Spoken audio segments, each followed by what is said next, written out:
Hello नमस्कार दोस्तों, क्या हाल चाल है आप सभी के।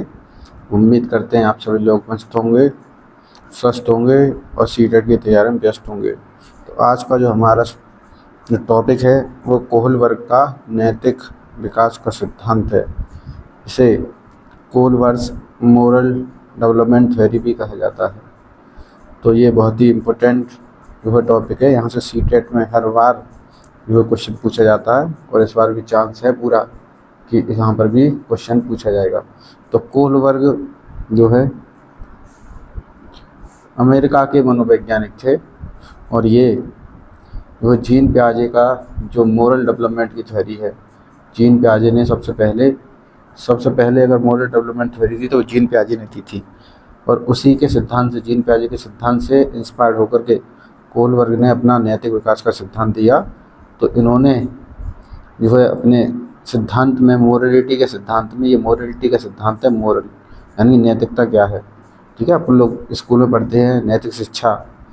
ठीक है, तो वो नैतिक शिक्षा क्यों है? वो नैतिकता लाने के लिए नैतिक शिक्षा पढ़ाई जाती है। तो मोरलिटी के, नैतिकता के 3 स्तर बताए इन्होंने और इन 3 स्तरों में 6 स्टेजेस, 6 चरण या फिर 6 अवस्थाएं बताई हैं। तो 3 स्तर हैं, 3 लेवल और 6 स्टेज, 6 अवस्थाएं, 6 चरण हैं। तो 3 कौन सी जो है लेवल हैं? तो पहला जो है, पहला लेवल मोरलिटी का जो पहला लेवल दिया वो प्री कन्वेंशनल, हिंदी में कहते हैं पूर्व परंपरागत स्तर। तो ये प्री कन्वेंशनल लेवल है और इस लेवल में 2 स्टेजेज हैं, स्टेज फर्स्ट, स्टेज सेकंड। ऐसे ही दूसरा लेवल है कन्वेंशनल। 3 लेवल हैं, 3, 1, 2, 3। तो इस दूसरे लेवल का नाम है कन्वेंशनल लेवल, परंपरागत स्तर। इसमें भी 2 स्टेजेज हैं। ठीक है, और ये है तीसरा पोस्ट कन्वेंशनल, उत्तर परंपरागत। इसके भी 2 स्टेजेज हैं। तो टोटल स्टेजेज 1, 2, 3, 4, 5, 6, 6 स्टेज हैं और 3 लेवल हैं। तो यही लिखा हुआ है ऊपर कि मोरलिटी के स्तर 3 हैं और स्टेजेस 6 हैं। तो प्री कन्वेंशनल जो लेवल है, प्री कन्वेंशनल स्तर, ये कहाँ से कहाँ तक होगा? तो इसमें 2 जो स्टेजेस हैं, पहली आज्ञाकारिता और दंड का जो है अवस्था या फिर स्टेज, और दूसरी है म्यूचुअल एक्सचेंज। ठीक है, कन्वेंशनल में जो स्टेज है, third interpersonal relationship. Fourth stage है maintaining the social order. Level third में जो 5वीं अवस्था है वो सामाजिक संविदा की है और जो आखिरी है, छठी अवस्था, वो सार्वभौमिक नैतिकता की है। तो नैतिकता समझ लेते हैं कि नैतिकता है क्या। ठीक है, जो मोरलिटी का सिद्धांत है नैतिकता, वो नैतिकता क्या है? तो नैतिकता होती क्या है? नैतिकता होती है कि भाई क्या चीज़ रॉन्ग है और क्या चीज़ राइट है। ठीक है, सही गलत का डिसीजन लेना ही नैतिकता है। ठीक है, क्या चीज़ सही है, क्या चीज़ गलत है, इसका अगर कोई डिसीजन ले पा रहा है, ठीक है, तो वो नैतिकता को अपनी दिखा रहा है। जिस तरह से चोरी करना गलत है, दूसरों की मदद करना सही है। तो ये आपने किसी के लिए चोरी करना सही भी हो सकता है। ठीक है, तो वो अपनी नैतिकता के हिसाब से डिसीजन लेगा। तो यही नैतिकता है। तो आगे चलते हैं, आगे स्टेजेस के बारे में, इनके लेवल को पढ़ते हैं अच्छी तरह से, डीपली डिटेल में पढ़ते हैं। तो जो कोहलबर्ग थे, ठीक है, अमेरिका के साइकोलॉजिस्ट थे, अमेरिकन साइकोलॉजिस्ट, अमेरिका के मनोवैज्ञानिक थे और ये जीन पियाजे के सिद्धांत से, जीन पियाजे का तो मोरल डेवलपमेंट थ्योरी था, उससे इंस्पायर थे। तो इन्होंने जो 72 बच्चों का एक ग्रुप बनाया, 72 बच्चे इन्होंने लिए अपने एक्सपेरिमेंट में। इन्होंने एक एक्सपेरिमेंट किया, रिसर्च की, इसमें 72 बच्चों को, 72 जो अमेरिकन बच्चे थे, ठीक है, 72 अमेरिकन बच्चों के साथ में रिसर्च की। तो उन्हें जो है, उनके सामने इन्होंने कई सारी समस्याएं प्रस्तुत की। जो समस्याएं जो इन्हें जो समस्याएं थी उसे कहते हैं डायलमा। ठीक है, डायलमा या फिर दुविधा। तो इन्होंने दुविधाएं प्रस्तुत की बच्चों के सामने कि ये दुविधा होगी, ये समस्या होगी, तो आप क्या डिसीजन लोगे। तो जो बच्चों ने, 72 बच्चों ने जो डिसीजन लिया अपने तर्क के आधार पर, ठीक है, मोरल रीजनिंग के हिसाब से, तो उसी को इन्होंने उस बच्चे के से जोड़ दिया कि इतने साल का बच्चा तो इस तरह का तर्क कर, इस तरह का डिसीजन ले पा रहा है। तो इन्होंने इनको स्टेजेस में बताया। तो जब उन्होंने दुविधा प्रस्तुत की, जिसे डायलेमा कहते हैं। डायलेमा क्या है? दुविधा। दुविधा ऐसी स्थिति होती है कि जब बच्चा क्या नहीं कर पाता, बच्चा सही गलत का डिसीजन नहीं ले पाता, यानी कि वो दुविधा में, डायलेमा में है। ठीक है, इसे कहते हैं मोरल डायलेमा। ठीक है, इसे कहते हैं मोरल डायलेमा, जो कि दुविधापूर्ण स्थिति है। ठीक है, डिसीजन सही गलत का नहीं ले पा रहा। और जब दुविधापूर्ण स्थिति के बाद जब बच्चा डिसीजन ले लेता है तो उसे बोलते हैं मोरल रीजनिंग, यानी डिसीजन लेने के बाद की स्थिति है। तो इन्होंने पहली जो लेवल बताया प्री कन्वेंशनल या फिर पूर्व परंपरागत, यानी परंपरागत से पहले का अवस्था, ये परंपरागत है तो परंपरागत से पहले की अवस्था है कन्वेंशनल से पहले की अवस्था। तो इस अवस्था में बच्चा हुआ 4 से 10 साल का बालक, यानी कि ये प्राइमरी का बच्चा होगा, प्राथमिक क्लास का, प्राथमिक का बच्चा होगा। ठीक है, 4 से 10 वर्ष का बालक। तो इसमें बालक में नैतिकता कहाँ से आती है? इसमें बालक में जो प्री कन्वेंशनल लेवल है, पहली लेवल में बालक में नैतिकता शून्य होती है, यानी इसमें किसी तरह की नैतिकता नहीं होगी। ठीक है, तो नैतिकता खुद की नैतिकता नहीं होती है। इसमें जो नैतिकता दिखाएगा बच्चा, वो आज्ञा मानने के लिए या दंड से बचने के लिए, सज़ा से बचने के लिए। ठीक है, तो जो पहला स्टेज है वो ओबीडियंस और पनिशमेंट ओरिएंटेशन कहते हैं इसको। ये लेवल का नाम, ये स्टेज का नाम है, फर्स्ट स्टेज का। ठीक है, तो ये स्टेज है, स्टेज फर्स्ट, ओबीडियंस और पनिशमेंट ओरिएंटेशन। इसमें बच्चा क्या करता है? इसमें बच्चा सज़ा से बचने के लिए या आज्ञा मानने के लिए नैतिकता को दिखाएगा। उसकी खुद की नैतिकता बिल्कुल शून्य होती है। ठीक है, दूसरी स्टेज है इंडिविजुअलिज्म और एक्सचेंज, म्यूचुअल एक्सचेंज। तो यहाँ पर बच्चा जो है जैसे को तैसा होकर व्यवहार करता है। ठीक है, यानी कि अगर किसी ने बच्चे की कॉपी फाड़ दी, बुक फाड़ दी, तो वह भी दूसरे की कॉपी बुक फाड़ देता है। तो इस तरह से इसे कहते हैं म्यूचुअल एक्सचेंज, यानी कि अगर कोई बच्चा उसके साथ अच्छा करेगा तो सामने वाला भी बच्चा उसके साथ अच्छा करता है। कोई गलत व्यवहार करता है, बुरा व्यवहार करता है, तो जब तक वो अपना बदला नहीं ले लेता तब तक वो नहीं बैठता चैन से। ठीक है, तो इसलिए बोलते हैं इसको एक्सचेंज, म्यूचुअल एक्सचेंज। अगर तूने मुझे चॉकलेट दी तो मैं भी तुझे अपनी चीज़ खिलाऊंगा, तूने मुझे नहीं दी तो मैं भी तुझे नहीं दूंगा। ठीक है, तो ये 4 से 10 साल का बच्चा है, ऐसी जो है व्यवहार दिखाता है इसको। ये सेकंड स्टेज है। सेकंड स्टेज का नाम है इंडिविजुअलिज्म और जो है म्यूचुअल एक्सचेंज। सेकंड लेवल, ये दूसरा स्तर है। ठीक है, दूसरे स्तर में भी 2 अवस्थाएं हैं, तो इसे बोलते हैं कन्वेंशनल लेवल। बच्चा 10 साल से लेकर 13 साल का बच्चा होगा। ठीक है, और ये बच्चा क्या करेगा? यहाँ बालक जो है सोसाइटी की बातों को मान लेता है, जो सोसाइटी ने उसको बता दिया, ठीक है, उसी को सत्य मानेगा, उसके अलावा किसी को भी सत्य नहीं मानेगा। तो यहाँ पर जो थर्ड स्टेज है वो इंटरपर्सनल रिलेशनशिप की स्टेज है, यानी कि बच्चा good boy nice girl orientation पर अपना व्यवहार दिखाता है।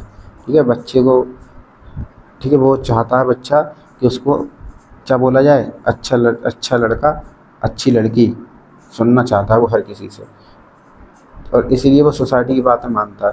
क्योंकि बोलेगा कौन उससे? सोसाइटी बोलेगी। सोसाइटी कब बोलेगी? जब उसकी बातों को मानेगा, उसकी बातों को समझेगा। ठीक है, तो जो सोसाइटी चाहती है बच्चा वैसा ही व्यवहार करता है। ठीक है, क्यों करता है? क्योंकि उसको ये सुनना अच्छा लगता है, गुड बॉय नाइस गर्ल, ये उसको सुनना अच्छा लगता है, इस वजह से वो सोसाइटी की बातों को मान लेता है। ठीक है, और गोल्डन रूल का भी विचार इसी थर्ड स्टेज में आता है, इंटरपर्सनल रिलेशनशिप वाली में। तो आगे चलते हैं, इसी का कन्वेंशनल लेवल का, ठीक है, परंपरागत स्तर का ये जो है चौथी अवस्था है, maintaining the social order, law and order.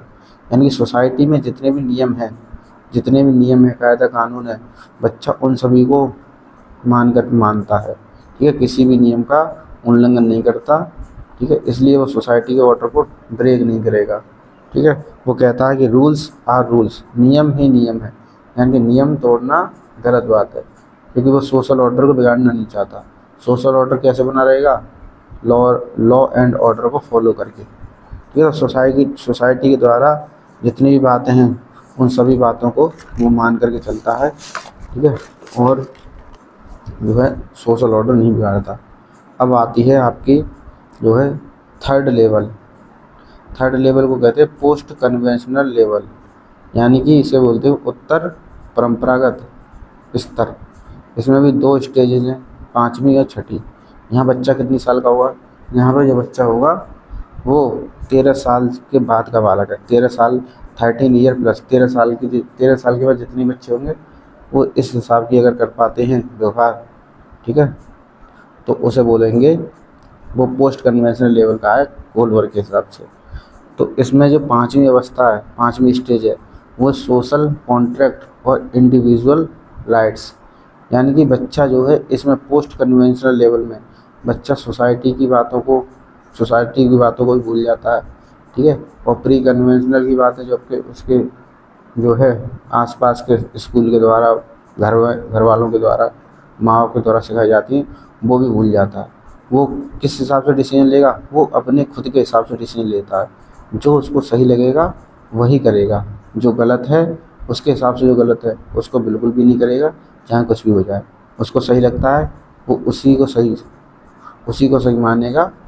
तो यहाँ पर सोशल कॉन्ट्रैक्ट और इंडिविजुअल राइट, यानी कि नियम अगर गलत है, नियम अगर लोगों को फ़ायदा नहीं पहुँचा रहे, ठीक है, दोषपूर्ण नियम हैं, तो ऐसे नियमों को बदल देना चाहिए, ठीक है। ऐसे नियम जो लोगों को फ़ायदा नहीं पहुँचा रहे, नुकसान पहुँचा रहे हैं, ऐसे नियमों को बदलना चाहिए।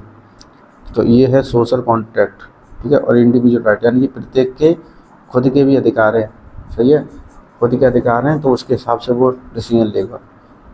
6ठी स्टेज और आखिरी स्टेज है यूनिवर्सल एथिकल प्रिंसिपल, यानी कि जो है ये मानव हित के लिए बच्चा अपनी जान तक भी देने को तैयार रहते हैं, ठीक है। तो मानव हित के लिए, संपूर्ण मानव जाति के लिए जो सही बात है, ठीक है, तो उसके लिए अगर कोई बच्चा अपनी जान तक जो है न्यौछावर करने को तैयार है, तो वो बच्चा दिखाता है यूनिवर्सल एथिकल प्रिंसिपल, यानी कि वो पोस्ट कन्वेंशनल लेवल की मोरालिटी रखता है, ठीक है। और स्टेज है आपकी यूनिवर्सल एथिकल, यानी कि संपूर्ण मानव जाति के हित के लिए अपनी जान भी दे देगा।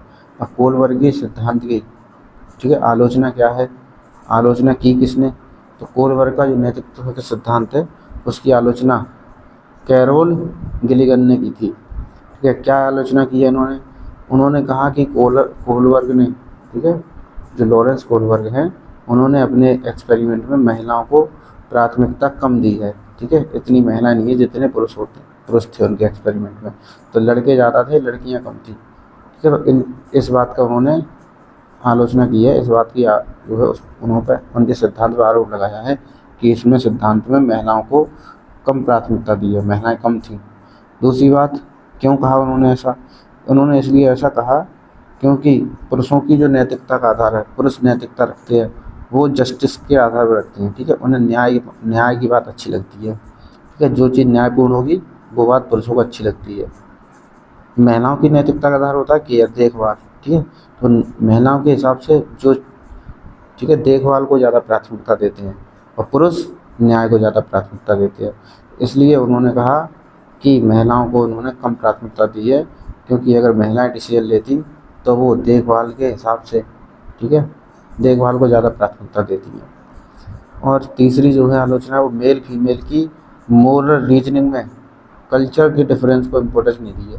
तो कोलबर्ग ने जो है कल्चर को बिल्कुल भी इम्पोर्टेंस नहीं दी है, ठीक है। कल्चर कैसा, यानी कि जो संस्कृति है, तो संस्कृति मान लो किसी बच्चे के घर में, ठीक है, सभी घर में, उसके घर में क्या है, सभी चोर भरे हुए हैं, ठीक है, तो उसका कल्चर कैसा हो जाएगा, वो भी कहेगा कि हाँ जो चोरी करना बिल्कुल सही है, क्योंकि उससे उसका घर चलता है, उसके परिवार का पेट खुलता है, ठीक है। तो कल्चर भी बहुत महत्वपूर्ण जो है भूमिका अदा करता है मोरल रीजनिंग में, जो कि कोलबर्ग ने कल्चर को बिल्कुल जो है नकार दिया, उन्होंने इसको बिल्कुल भी महत्वपूर्ण नहीं माना।